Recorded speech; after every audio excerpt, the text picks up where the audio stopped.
2026-yilning 16-iyul sanasida Xalq so'zi gazetasining 144-soni chop etildi. Gazetamizning bosh sahifasi Prezidentimiz Shavkat Mirziyoyev Belarusga tashrifi davomida xalqaro hamkorlikni kengaytirish bo'yicha erishilgan kelishuvlar ijrosiga doir taqdimot bilan tanishgan to'g'risidagi axborot bilan boshlandi. Qayd etilganidek, davlatimiz rahbarining 8-9-iyul kunlari ushbu mamlakatga amalga oshirilgan rasmiy tashrifi chog'ida o'zaro savdo hajmini $2 milliard ga yetkazish, mashinasozlik, qishloq xo'jaligi, farmatsevtika, to'qimachilik, yog'ochni qayta ishlash va tibbiyot sohalarida umumiy qiymati $2 milliard 310 ta loyiha va chora-tadbirni ro'yobga chiqarish bo'yicha muhim kelishuvlarga erishildi, deyiladi axborotda. Shuningdek, davlatimiz rahbari iqtidorli boshqaruvchilar, liderlar va yangi avlod rahbarlarini aniqlash va tanlash hamda El-yurt umidi jamg'armasi orqali iste'dodli yoshlarni qo'llab-quvvatlash chora-tadbirlari yuzasidan taqdimot bilan tanishgan to'g'risidagi axborot berildi. Kadrlarni baholashda eskicha obyektivka usulidan voz kechib, nomzodning bilimi, kasbiy tajribasi, psixologik xususiyatlari, strategik fikrlashi va liderlik qobiliyatini qamrab oladigan portfolio tizimiga o'tish zarurligi ko'rsatib o'tildi, deyiladi axborotda.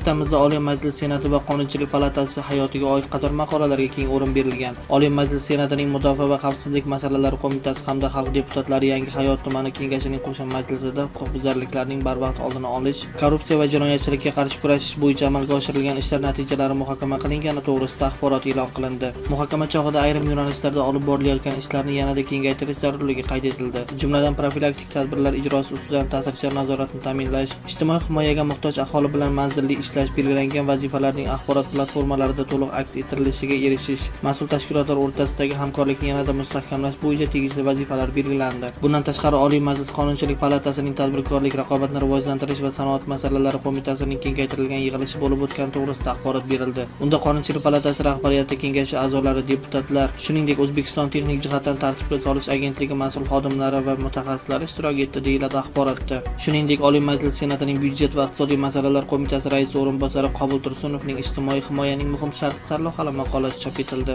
Mazkur tahliliy material jahon iqtisodiyoti va global kapital xaritasi o'zgarayotgan sharoitda O'zbekiston sug'urta bozorining roli, moliyaviy ko'rsatkichlari hamda sohani tartibga soluvchi huquqiy bazaning takomillashtirilishi tahliliga bag'ishlangan. Sug'urta tizimi mamlakatda xavflarni qayta taqsimlash, kapitalni samarali yo'naltirish, aholi ijtimoiy himoyasi va davlat moliyaviy barqarorligini ta'minlovchi muhim institut sifatida baholanadi. Xalq so'z sahifalarida oliy ta'lim rektorlari va olimlariga keng minbar berilgan. Xususan, Navoiy davlat konchilik va texnologiyalar universiteti rektori, xalq deputatlari, Navoiy viloyat kengashi deputati Baxtiyor Mardonovning metallurgiya sohasi taraqqiyotida yuksalish davri sarlavhali maqolasi e'lon qilindi. Mazkur maqola O'zbekiston Respublikasi Prezidentining Bekobod shahriga tashrifi va O'zbekiston metallurgiya kombinatida qora metallurgiyani rivojlantirish bo'yicha o'tkazilgan tarixiy yig'ilishda belgilangan vazifalarning ilmiy-amaliy ahamiyati tahlil qilingan. Mamlakat yalpi ichki mahsulot hajmini 2030-yilga borib $240 milliard ga yetkazish va metallga bo'lgan yillik ehtiyojning 8 million tonnadan ortishi kutilayotgan bir sharoitda oliy ta'lim va ishlab chiqarish integratsiyasi sohaning bosh drayveri sifatida ko'rsatib berilgan. Shuningdek, O'zkimyo sanoat aksiyadorlik jamiyati boshqaruvi raisi Odil Temirovning kimyo sanoati innovatsion va industrial rivojlanish bosqichiga chiqmoqda sarlavhali maqolasi berildi. Mazkur material O'zbekistonda amalga oshirilayotgan ochiqlik siyosati va sanoatni modernizatsiya qilish islohotlari doirasida kimyo tarmog'ining tubdan yangilanishi tahliliga bag'ishlangan.